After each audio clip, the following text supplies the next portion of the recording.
मासिक धर्म वरदान या अभिशाप। हम कितने भी आधुनिक हो जाएं, पर कुछ बातें लोग जिन्हें संस्कार कहते हैं हमारे अंदर से कभी नहीं जा सकती। फिर वो चाहे कितनी ही अंधविश्वास से ही भरी क्यों न हो।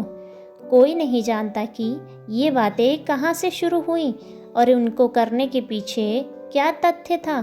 बस करे जा रहे हैं संस्कारों के नाम पर। इनमें से बहुत सी बातों को समाज ने अपने हिसाब से बदल लिया और एक दूसरे पर थोप दिया।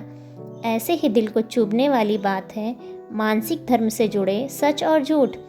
कई बार सोचती हूँ कि नारी की जिस सहन शक्ति को उसकी ताकत के रूप में समाज में इज्जत मिलनी चाहिए थी, आज वही बात उसकी सबसे बड़ी कमज़ोरी बन गई है।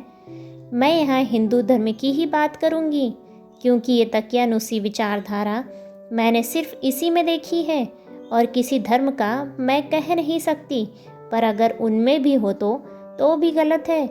आप लोग शायद नहीं जानते कि इसकी शुरुआत कहाँ से हुई। मैंने जो कहानी सुनी है वो मैं आप सबको बताती हूँ।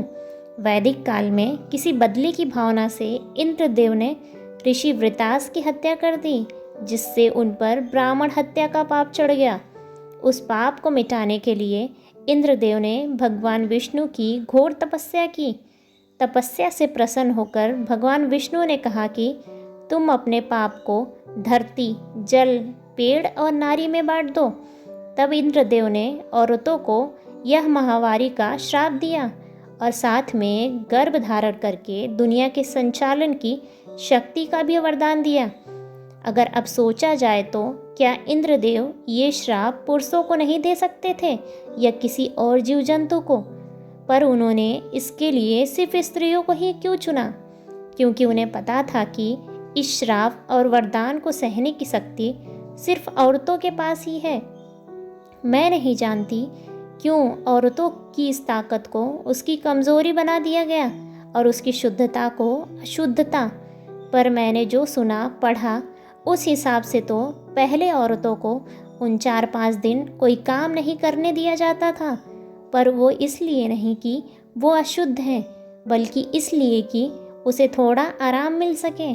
फिर पौराणिक काल में आए तथाकथित बुद्धिजीवी लोगों ने अपने ज्ञान के हिसाब से इस प्रथा में संशोधन किया और इसे औरत की ताकत न बताकर उसकी कमजोरी बनाकर समाज में पेश कर दिया गया। अब इसके उदाहरण हमें रोज़मर्रा की ज़िंदगी में सुनने और देखने को मिलते हैं। अरे बेटा, ऐसे टाइम में तुलसी को नहीं छूते, मुरझा जाती है। अरे आपकी ऐसी सोच से जो बेटियां मुरझा जाती हैं उसका क्या? अरे ऐसे में मंदिर नहीं जाते, पाप लगता है। अरे भगवान का दिया वरदान है और उसे ही लेकर मंदिर नहीं जा सकते। ऐसे में आचार को नहीं छूते। अरे अगर मेरे हाथ से खून बहता क्या तब भी यही कहते? अरे ना जाने क्या क्या। माहवारी हो तो समस्या और ना हो तो भी समस्या। आखिर एक औरत की शारीरिक संरचना कैसे उसके लिए अशुद्धता बन सकती है, ये मुझे तो समझ नहीं आता। लड़कियों को स्कूल से निकाल दिया जाता है, उन्हें खेलने कूदने से रोक दिया जाता है। और भी सैकड़ों उदाहरण हैं जहाँ पर माहवारी के नाम पर औरतों को नीचा दिखाया जाता है। जब मैं 9वीं और 10वीं में थी तब मेरी विज्ञान की किताब में भी मेंस्ट्रुअल साइकिल का टॉपिक था। जब अध्यापक ने टॉपिक कक्षा में पढ़ाया तब लड़के जिस तरह से लड़कियों को घूर रहे थे वो मुझे आज भी याद है। 3G, 4G, 5G ये बस हमारे फ़ोन में ही अपग्रेड हो रहे हैं। इनकी तरह अगर तुम्हारी सोच भी अपग्रेड हो पाती तो आज के समय में भुज में 70 छात्राओं के साथ ऐसी शर्मनाक हरकत ना होती।